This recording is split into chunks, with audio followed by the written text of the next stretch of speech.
Assalamualaikum my dear little friends, how are you all?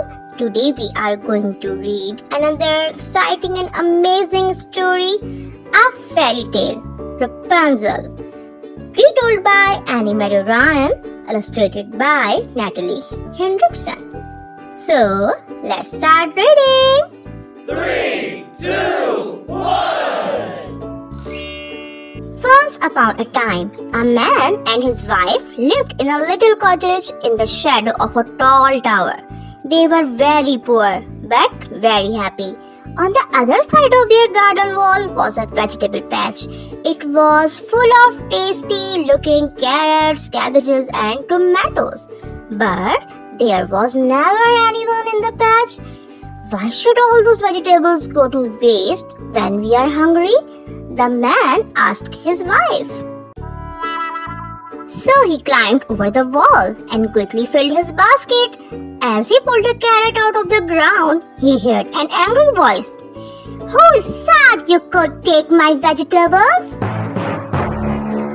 It was the old witch who owned the tower. She threatened and cast an evil spell on the man and his wife. "Please don't hurt us," begged the man. "My wife is going to have a baby."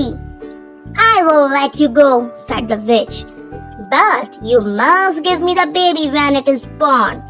I will care for it and treat it as my own."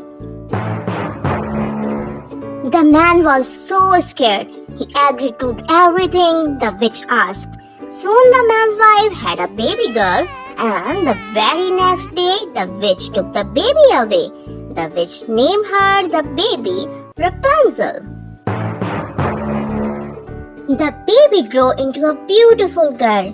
But when Rapunzel was 12 years old, the witch locked her in a room at the top of the tower. After that, someone might take her away.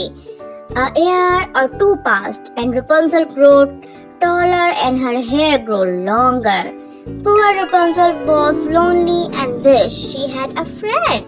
She would gaze out of the window, looking at the beautiful forest outside, brushing her golden hair and singing sad, sweet songs to herself. "How I wish the witch could set me free. There's a great big world I long to see." One day, a prince was riding in the forest near the tower. He heard Rapunzel singing and was enchanted by her voice. The prince hid behind a bush and listened. Soon, the witch arrived at the bottom of the tower and called out, "Rapunzel, Rapunzel, let down your hair." Beautiful Rapunzel appeared at the window and let down her long golden hair for the witch to climb up. The next day, the prince watched the witch slide down Rapunzel's hairs. When he was sure that the witch was far away, the prince called out, "Rapunzel, Rapunzel, let down your hair." Down tumbled the long golden hair, and up climbed the prince. At first, Rapunzel was frightened of the stranger, but they quickly became friends. Rapunzel loved hearing the prince's stories. He told her how it felt to run barefoot in a grassy meadow and how it felt to swim in the cold blue sea. Rapunzel had never done such things. "I will help you escape from the tower," promised the prince. The next day, and for many days after, the prince visited Rapunzel whenever the witch went out. Every time he could call out, "Rapunzel, Rapunzel, let down your hair." And every time he brought silk string for Rapunzel to weave into a ladder so she could one day climb down the tower and escape. Rapunzel worked on the ladder in secret, and soon it nearly reached the ground. The witch knew nothing of this until once, without thinking, Rapunzel said, "Oh, you are so much heavier than the prince when you climb."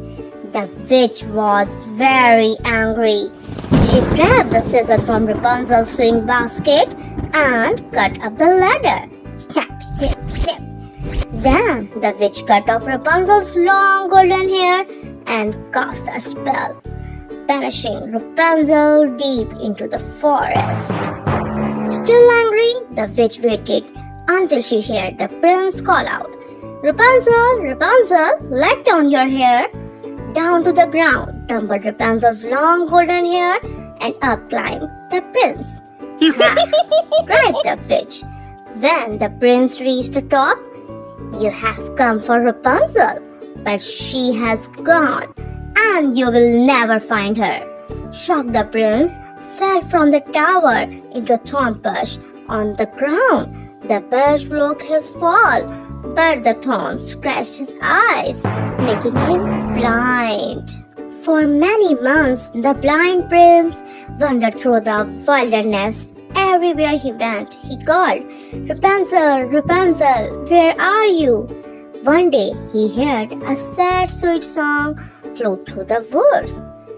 "As I roam from tree to tree, my true love's face I long to see."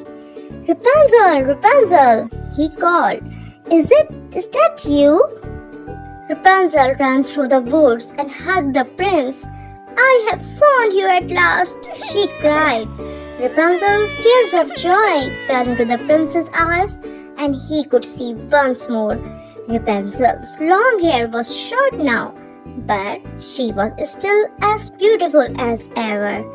Rapunzel and the prince never saw the witch again, and they traveled the world together, visiting all the wonderful sights Rapunzel had longed to see.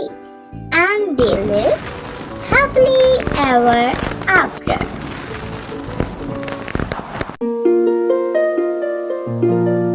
If you like my video, please don't forget to like, share and subscribe.